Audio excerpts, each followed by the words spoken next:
Hi, this is Mark from LongIslandWatch.com, and today it's video number 3. I promised you there would be 3 Orient videos. We started with, now I don't remember, it was the second generation Defender. Then we went into the Commuter. Horrible name, pretty decent watch. Today we're getting into Symphony. Symphony is actually 3rd generation. The 2nd generation was very short-lived. It was not around for a long time. So 1st gen, non-hand winding, non-hacking, mineral crystal, beautiful watch. 2nd gen, I'm trying to recall if it was hand winding and hacking. I don't remember right now. I actually don't think it was. I think it was the same non-hand winding, non-hacking movement. But it's sapphire crystal, which was such a great addition for a simple classic dress watch. So you go into generation 3, and you go back to mineral. What the hell were they thinking? But anyway, I'll review them here today. We did go with hand winding and hacking, but yes, we went back to mineral crystal, but still quite affordable. What did it say? So this is, people have been asking about this. Guys, this is just a watch that I kind of played around with. I am doing something in this vein, and it will be released probably within a couple of weeks, but not in the blue. I'm doing something a little bit different, and I'm obviously still wearing the original. I wear this watch basically every day. I simply love it. It's awesome. Symphony. So like the Commuter that I showed you recently, we're looking at 5 styles. On leather, we have a black, a silver dial, not white, silver, and a blue. And then we have 2 on a bracelet, a white and a black. Or silver and a black, excuse me, I'm already doing it. They are actually the same watch, whether it's on a bracelet or a strap, unlike the Commuter, which had different dials and stuff. So it makes it a little bit easier for us to discuss everything. What I'll do is I'll start with the silver dial one, because I want to compare and contrast it to a Gen 1, one of the original guys I happen to still have kicking around in inventory. So let me pull him up. I'll put him right here for now. So again, this is old, non-hand winding, non-hacking Gen 1. Gen 3, hand winding and hacking. So, you know what? Let me push him aside just for a split second. I'm sorry. Let's just go over some of the details. So we have an Orient 21 jewel automatic movement. Orient makes their own movements. They make their own movements in Japan. Regardless of the watch not being cased up in Japan, they are still making the movements in Japan. The case is 41.5 millimeters in diameter. It's 12 thick to a flat mineral crystal. As I mentioned before, Gen 2 went to sapphire. They seem to have taken a step back down here. 48 on the tip to tip. Exhibition case back to see the nice Orient movement. There you go. You see the rotor spinning. 22 millimeter lug. It comes in I think it's a really nice brown strap. You know, croc or alligator kind of mock pattern there. But the old one was shiny, and I'll show you that in a second. I like this. It's kind of like a matte appearance. It looks a lot nicer. Looks a lot like real, like non-polished alligator. Signed buckle, 5 bar, 5 atmospheres, 50 meters of water resistance. Hand winds, hacks, and I pull out the crown to set the time. The second hand stops. I can change the time. And I'll zoom in on the dial. Like I said, this is a silver dial with a sunburst, applied markers. You will notice that which would be called the chapter ring, or the part all around the outside with the hash marks, is not raised, and we'll contrast that with the other one in a second. Water resistant on the dial as opposed to water resist, and then we have movement Japan on the dial, and then some coding of numbers. Let's pick up the Gen 1 model. So we see the cases are pretty much the same size, very similar style. But we notice that this guy, the chapter ring or the Rehort, is raised, where on the newer one it's flat. See that? Okay, so it actually gives the dial, in my opinion, I think in anyone's opinion, it gives the dial a larger appearance. So it gives the watch a larger appearance. Maybe you don't like that because it's already near 42, or maybe you do. Before we had Dauphine hands.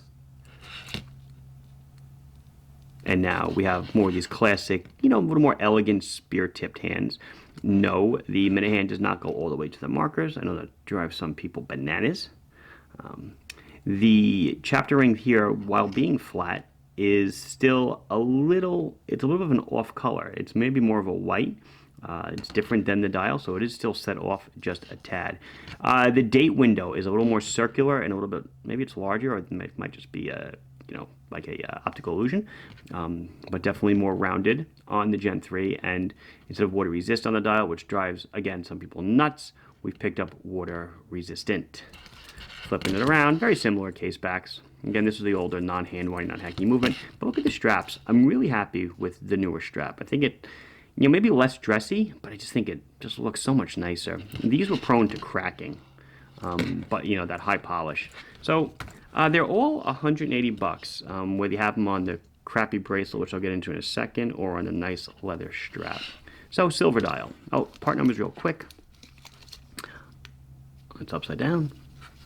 RA ACOF, so that tells me it's the 3rd generation Symphony, and then we have the 07S, and then all that other stuff will change from watch to watch. Here's a black dial. So the black dial, hello, get out of here. The black dial goes to silver markers, which they're fairly visible, I guess due to maybe the dial design. Sometimes silver hands on a black dial just simply do not work, but this is working fine. When I go like this, I'm wearing a dark shirt today, so it's reflecting off my dark shirt. But when I go like that and reflect it off the Photo Studio white sides, works fine. There is no lume on any of these, so we're not going to do any lume shots. So as again, the part number, this is ACOF05B, the other one was 07S. So this is a black dial with silver markers. And this blue, I'll zoom in again on the blue in a second. Excuse me. But this blue is awesome. This might be better than the commuter blue. Let's zoom in on it now then, won't we? Really nice looking. Very deep, very rich. Not sunburst, but it's not matte and it's not glossy. Almost like the strap. It's like in the middle. Really nice with those applied silver markers. I think this to me is the winner of the strap versions.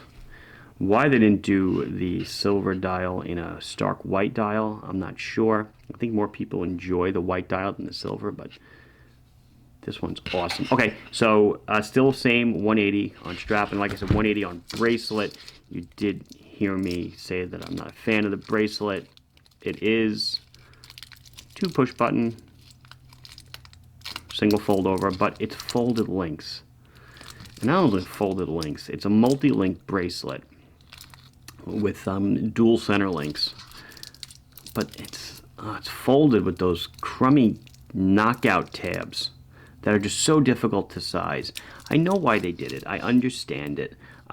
It's all down to price. They kept this watch basically the same price as the one on the leather strap. So think about it. Leather strap, bracelet. They're costing them at about the same price at the build level. Now that I'm getting into watch manufacture, I kind of understand what things cost. It's crazy how much these straps cost in bulk, real bulk. So it's amazing how cheap bracelets are in real bulk as well. But I mean, I get it, but if you like it on a bracelet, you like it on a bracelet. So there's a silver dial on the bracelet, and there is the black dial on the bracelet. Again, same watch I showed you before on the leather, except we're just sporting a bracelet, same hand winding, hacking, all that garbage. Let's put it on, see how it looks. I'll try on a leather one next, but it really looks good. I mean, I can't fault the watch. It's very affordable, 180 bucks. For Orient to add sapphire to it, and then a solid link bracelet here, or a more, maybe a mesh bracelet, something else, obviously would push the cost up. I won't say considerably, but it'll way over into the 200s, and they probably just didn't want to be there, which, again, I fully understand. Total knockout. Above, below, really steals the show. That blue is gorgeous. Obviously, I'm a fan of blue, so, no qualms there. But this blue, so nice. Blue can be done so many ways. Did it very well here on a dress watch. I think it's awesome. But again, back to what I was saying before. keep the strap the same, add sapphire, bump up the price by 40 bucks or so, 50 bucks. I think it's a solid winner.